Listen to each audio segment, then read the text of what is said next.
കുഞ്ഞു കുട്ടികളുടെ ആത്മാക്കളെ കാണാൻ പറ്റിയിട്ടുണ്ട്. കുഞ്ഞു കുട്ടികളുടെ ആത്മാക്കളെ നമ്മൾ കന്യശാപം എന്ന് പറയും. ചില സ്ഥലങ്ങളിൽ പോകുമ്പം അവിടെ കാണും. അതുകൊണ്ടാണ് ഞാൻ പറഞ്ഞത് അതിൽ എവിടെ പ്രേതമുണ്ട് എന്ന് നമുക്ക് പറയാൻ പറ്റില്ല. ഉദാഹരണം, നമുക്കൊരു ആക്സിഡന്റ് വരാൻ പോവുകയാണ്, ആക്സിഡന്റ് രേഖ വരും. അതെങ്ങനെയാ വരിക? അത് ആക്സിഡന്റ് കാണിക്കും കയ്യിൽ. ശരിക്കും ഇങ്ങനെ കയ്യിൽ ഹാർട്ട് അറ്റാക്ക് വന്നാണ് മരിക്കുന്നത് പറഞ്ഞു കൊടുക്കുവോ? നമ്മൾ ഹാർട്ടിന് ചെക്ക് ചെയ്യാൻ പറഞ്ഞു വിടും. അങ്ങനെ നിങ്ങൾക്ക് ഹൃദയ സംബന്ധമായി ചെറിയ കംപ്ലൈൻ്റ് ഉണ്ട്, നിങ്ങൾ പോയി ഡോക്ടറെ കാണണം, കണ്ടിട്ടൊന്ന് ECG ഒക്കെ എടുത്ത് നോക്കാൻ പറയും. ചെന്നപ്പോഴാണ് ശരീരത്തിലെ ഏത് ഭാഗത്ത് കംപ്ലൈൻറ്റ് വന്നാലും നമ്മളെ കയ്യിൽ വരും. ഞാൻ മെഡിക്കൽ ഫാർമസിസ്ട്രി പഠിച്ചതാണ്. അതായത് രോഗം കയ്യിലൂടെ കണ്ടുപിടിക്കാൻ. എനിക്ക് വിദേശത്ത് ജോലിക്കാണ് താല്പര്യം. അപ്പം നമ്മൾ കൈ നോക്കുമ്പോൾ അറിയാം അവന് വിദേശവാസ യോഗമുണ്ടെന്ന്. അപ്പം ഇങ്ങനെ എത്ര പേര് കുഞ്ഞു കുട്ടികളുടെ ആത്മാക്കളെ കാണാൻ പറ്റിയിട്ടുണ്ട്. കുഞ്ഞു കുട്ടികളുടെ ആത്മാക്കളെ നമ്മൾ കന്യശാപം എന്ന് പറയും. കന്യശാവ് എന്ന് വെച്ചാൽ ജനിച്ച ഉടനെ മരിച്ച ആത്മാക്കള്. അത് ചിലത് വളരും, പിന്നെ അങ്ങോട്ട് പോകുമ്പോൾ വളരും. ഈ കന്യശാവ് വളരുമോ? ആത്മാവല്ല, ഈ നമ്മളെ ശരീരം വളരും പോലെ ഇതിന് കുറച്ചുകൂടി വരും. അപ്പൊ പല പ്രായത്തിൽ മരിക്കും. അതാണ് കുഞ്ഞു കുട്ടികൾ കാണും, കുറച്ചുകൂടി പ്രായം കൂടിയത് കാണും, ഇങ്ങനെയുള്ള ആത്മാക്കൾ കാണും.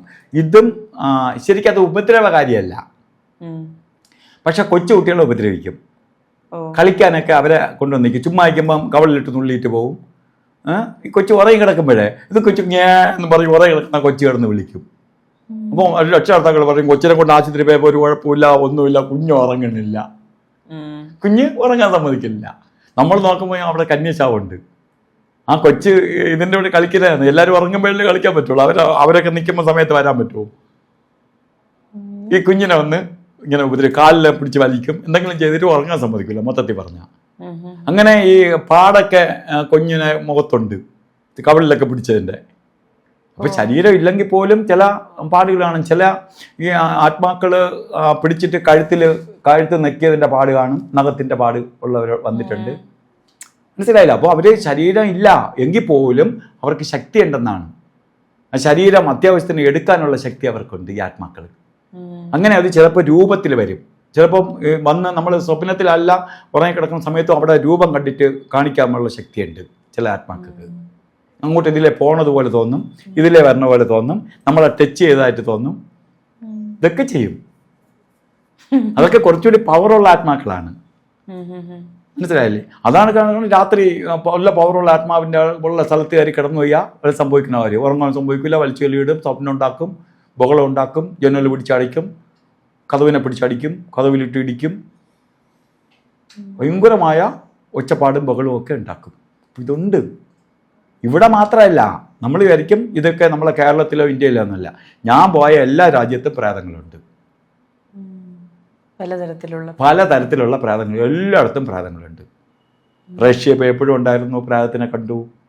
ഈ അമേരിക്ക പോയപ്പോഴും പ്രേതത്തിനെ കണ്ടു. ഓസ്ട്രേലിയ പോയപ്പോഴും പ്രേതത്തിനെ കണ്ടു.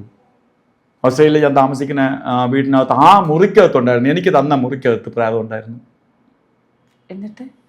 എന്നിട്ടാണ് രാത്രി ഞാൻ പിന്നെ അവിടെ ഇരുന്ന് വെച്ച് പ്രേതത്തിനെ പുറത്താക്കിയിട്ടാണ് ഞാൻ അവിടെ കിടന്ന് മേടിച്ച്. രണ്ടുപേരും കൂടി കിടക്കാൻ സ്ഥലമില്ലായിരുന്നു, ഒരു കട്ടിലേ ഉണ്ടായിരുന്നുള്ളൂ. മനസ്സിലായില്ല? അപ്പോൾ ചില സ്ഥലങ്ങളിൽ പോകുമ്പം അവിടെ കാണും. അതുകൊണ്ടാണ് ഞാൻ പറഞ്ഞത് അതിൽ എവിടെ പ്രേതം ഉണ്ട് എന്ന് നമുക്ക് പറയാൻ പറ്റൂല. പ്രേതം എവിടെയും കാണും. ഈ പ്രേതങ്ങൾ എല്ലാവരെയും ഉപദ്രവിക്കില്ല, എല്ലാവരോടെയും ഒരു വിരോധവും ഭാവവും ഒന്നുമില്ല. നമ്മൾ ചില ആളുകളെ കാണുമ്പോൾ ചിലർക്ക് ഇഷ്ടം തോന്നും, നമ്മൾ കാണുന്നവരുടെ എല്ലാം ഇഷ്ടം തോന്നൂലല്ലോ. അപ്പോൾ ചില ആളുകളുടെ ചിലർക്ക് ഇഷ്ടം തോന്നും. ചില ആളുകൾ നമ്മൾ കാണുമ്പോൾ ഇപ്പോഴോ കണ്ട പരിചയം പോലെ നമുക്ക് പെട്ടെന്ന് ഫീൽ ചെയ്യും. കണ്ടിട്ടില്ലേ? അത് ആത്മാക്കൾ തമ്മിലുള്ള ബന്ധമാണ്. അപ്പോൾ ചില ആത്മാക്കളെ ഈ ആത്മാവിന് പരിചയം കാണും. ഈ മരിക്കുന്നവരെ നമുക്ക് ആത്മാക്കളെ പരിചയം കാണൂല, ഇവരാരാണെന്ന് അറിയാൻ പറ്റൂല. മരിച്ചു കഴിഞ്ഞാൽ അവർക്ക് ഇവരെ ഈ ആത്മാക്കൾക്ക് പരിചയം വരും. നമ്മളിപ്പോൾ ശരീരത്തിൽ ഇരിക്കുന്നതുകൊണ്ടാണ് നമുക്ക് ഈ ശരീരവുമായിട്ട് ബന്ധപ്പെട്ടവരെ മാത്രമേ അറിയാവൂ. ശരീരത്തിൽ നിന്ന് ആത്മാവ് പോകുമ്പോൾ നമുക്ക് അതിന് മുമ്പുള്ള കഴിഞ്ഞ ജന്മത്തിലുള്ളവരെയും എല്ലാം അറിയാം. അപ്പോൾ അവരുമായിട്ടെല്ലാം നമ്മൾ കാണുമ്പോൾ കമ്പനി അടിക്കും. അപ്പോൾ അതിലേതെങ്കിലും ബന്ധമുള്ളവരെ ഇഷ്ടമുള്ളവരെ കാണുകയാണെങ്കിൽ അവരോട് കയറി കൂടിക്കളയും ഈ ആത്മാവ്. അപ്പോൾ അതുകൊണ്ട് ആത്മാവുണ്ട്, ആത്മാവിന് ശക്തിയുണ്ട്. ആത്മാവ് ഇങ്ങനെ ഞാൻ പറഞ്ഞ 4-5 തരത്തിൽ ആത്മാക്കളുണ്ട്. ഇതെല്ലാം ഉള്ളതാണ്. ഇതെല്ലാം ഉള്ളത് എന്ന് പറയാൻ കാരണം ഞാൻ അനുഭവസ്ഥനായതുകൊണ്ട്. നമ്മൾ ആ ഫീൽഡിൽ ഇരിക്കുന്നത് കൊണ്ട്. അല്ലാത്തവർക്ക് അനുഭവം ഉള്ളവർ പറയും, അനുഭവം ഇല്ലാത്തവർ ഇതൊക്കെ ചുമ്മാ ഉടായിപ്പുകൾ, എന്തെങ്കിലുമൊക്കെ പറഞ്ഞ് ആളുകളെ പറ്റിക്കാൻ വേണ്ടി, ആളുകളെ ജീവിക്കാൻ വേണ്ടി ഇതൊക്കെ പറയും ആളുകൾ. കാരണം അവർക്ക് അറിവില്ല. മനസ്സിലായില്ലേ? ഒരു വിശപ്പ് എന്തെന്ന് അറിഞ്ഞാത്തവന് വിശപ്പിനെ കുറിച്ച് പറയുമ്പോൾ അവനൊന്നും വരില്ല, അവന് ഉറക്കം വരും. അവൻ ഉണ്ട് നല്ല വയറിനടിച്ചിരിക്കണവൻ്റെ വിശപ്പിനെ കുറിച്ച് ക്ലാസ് എടുക്കുകയാണെങ്കിൽ എന്ത് ചെയ്യും? അവൻ ഇരുന്ന് ഉറങ്ങും. കാരണം ഉണ്ട് ക്ഷീണത്തിൽ. വിശന്നിരിക്കുന്നവന് വിശപ്പിനെ കുറിച്ച് അറിയാമെന്നുള്ളവന് മാത്രമേ വിശപ്പിനെ കുറിച്ച് പറയാൻ മനസ്സിലാവുള്ളൂ എന്ന് പറഞ്ഞതുപോലെ ഇത് അനുഭവസ്ഥർ ഒരുപാട് പേരുണ്ട്. ഒരുപാട് പേര് നമ്മളിപ്പോൾ ഈ ചാനൽ കണ്ടുകൊണ്ടിരിക്കുന്ന തന്നെ ഒരുപാട് പേര് അനുഭവസ്ഥർ കാണും, ഇങ്ങനെയുള്ള എക്സ്പീരിയൻസ് ഉള്ളവർ കാണും. കാരണം എനിക്കറിയാം, നമ്മൾ എത്രയോ പേര്, ഈ 5 ലക്ഷത്തിൽ എത്രയോ പേർക്ക് ഇങ്ങനത്തെ അനുഭവങ്ങളുള്ള ആൾക്കാർ സമീപിച്ചിട്ടുണ്ട്. ഇത് മാറ്റി എത്രയോ പേരുണ്ട്, എനിക്ക് എത്ര പേർക്ക് മാറ്റി കൊടുത്തിട്ടുണ്ട്. ഇത് മാറ്റാൻ പറ്റും, പക്ഷെ അവരും കൂടി സഹകരിക്കണം. അവരിൽ നിൽക്കുന്ന ദോഷം നമ്മൾ മാറ്റുമ്പോൾ അവരുടെ സഹകരണം വേണം. നമ്മൾ പറയുമ്പോൾ അവർ കേൾക്കണം, എങ്കിലേ അത് ചെയ്യാൻ പറ്റുള്ളൂ. പാമിസ്ട്രി, ഹസ്തരേഖാശാസ്ത്രം, നമ്മൾ ഒരാളുടെ കൈ നോക്കി അയാളുടെ കാര്യങ്ങളെല്ലാം പറയുന്നത് എത്രത്തോളം ആക്യുറേറ്റ് ആകാറുണ്ട്? വളരെ എഫക്റ്റീവായ ഒരു ക്വസ്റ്റ്യനാണ്. കാരണം ഞാൻ ജാതകം നോക്കി ആളുകളുടെ ഭാവി ഫലം പറയാറുണ്ട്. രാശി വെച്ച്, അതായത് കബഡി വെച്ച് നമ്മൾ കുടുംബ പ്രശ്നവും അവരുടെ പ്രശ്നവും ഒക്കെ പറയാറുണ്ട്. ഇല്ലാതെ നമുക്ക് നിമിത്തം നോക്കി ആളുകളെ ഫലം പറയാം. ഉദാഹരണം, നമ്മളൊരു 3 ചെയർ ഇങ്ങനെ ഇട്ടിരിക്കുകയാണ്. നിങ്ങൾ വന്ന് ഏത് ചെയറിലാണ് എൻ്റെ മുമ്പേ ഇരിക്കുന്നത്, അതാണ് രാശി. അത് വെച്ചിട്ട് നിങ്ങൾ വന്ന കാര്യം എല്ലാം പറയാൻ പറ്റും. മനസ്സിലായില്ലേ? ഇതൊക്കെ ജ്യോതിഷത്തിൽ മഹർഷിവര്യന്മാർ ഇങ്ങനത്തെ ഒരുപാട് മാർഗത്തിലൂടെ നമുക്ക് കാര്യങ്ങൾ മനസ്സിലാക്കി തരാൻ വെച്ചിട്ടുണ്ട്. പക്ഷേ ഇതിലെല്ലാം വിഭിന്നമാണ്. ഇതെല്ലാം ചിലപ്പോൾ തെറ്റ് വരാം, ഇതിലെല്ലാം തെറ്റ് വരാം. പക്ഷെ പാമിസ്ട്രി തെറ്റ് വരില്ല. അതിന് പ്രധാന കാരണം എന്തെന്ന് വെച്ചാൽ, ഈ ജ്യോതിഷം എന്ന് പറയുന്നത് ജ്യോത്സ്യൻ എഴുതുന്നതാണ്. ഒരാളുടെ ജാതകം ആവട്ടെ, ആരെഴുതിയതാണ്? ജ്യോതിഷം എഴുതിയ ജാതകം കൊണ്ടാണ് നമ്മൾ പോകണത്. അല്ലാതെ നമ്മൾക്ക് അതിനെക്കുറിച്ചൊന്നും അറിഞ്ഞുകൂടാ. നമ്മൾ ജനിച്ച സമയം അല്ലെങ്കിൽ ജനിച്ച സ്ഥലം ഇതൊക്കെ കൂടി കൊടുക്കുമ്പോൾ ജ്യോതിഷി നമുക്കൊരു ഗ്രഹനില വരച്ച് അന്നത്തെ പ്ലാനറ്ററി പൊസിഷൻ വെച്ചിട്ട് നമ്മളെ ഒരു റൂട്ട് മാപ്പ് തയ്യാറാക്കി തരും. ശരിക്കും റൂട്ട് മാപ്പാണ് ജ്യോതിഷം. നമ്മൾ ജനിച്ച അന്ന് തൊട്ട് മരിക്കുന്നത് വരെ എത്ര അളവ് നമ്മൾ ജീവിച്ചിരിക്കും, എത്ര ദൂരം നമുക്ക് സഞ്ചരിക്കാനുണ്ട്, ഇത് നമ്മളെ പ്രോജക്റ്റാണ്.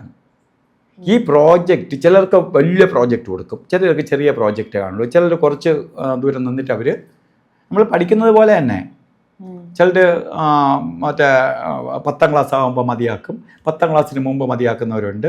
10ാം ക്ലാസ് കഴിയുമ്പം ഈ 10ാം ക്ലാസ് വരെ പഠിച്ച ആളുകളിൽ എല്ലാവരും കോളേജിൽ പോകാറില്ല. ഒരു 50% ആൾക്കാരെങ്കിലും കോളേജിൽ പോകും. കോളേജ് കഴിയുമ്പോഴോ അതിൻ്റെ ഒരു 50% പോലും PGക്ക് പോകാറില്ല. PG കഴിഞ്ഞിട്ട് ഡോക്ടറേറ്റിനോ മറ്റോ പോകുന്നത് എത്ര പേരാണ്? അതിലും ഒരു ലിമിറ്റ് ആൾക്കാർ മാത്രമേ കാണുള്ളൂ. അപ്പോൾ ഈ പഠിത്തം അങ്ങറ്റം വരെ ചെന്ന ആളുകൾ കുറവായിരിക്കും. തിരുവനന്തപുരത്ത് നിന്ന് രാജധാനി എക്സ്പ്രസ് രാവിലെ പുറപ്പെടും ഡൽഹിക്ക്. ട്രിവാൻഡ്രത്ത് നിന്ന് 100 പേര് രാജധാനി എക്സ്പ്രസ്സിൽ കയറി. 100 പേര് ഡൽഹി പോകും. കുറച്ച് പേര് എറണാകുളത്ത് ഇറങ്ങും, കുറച്ച് പേര് അടുത്ത സ്ഥലത്ത് ഇറങ്ങും.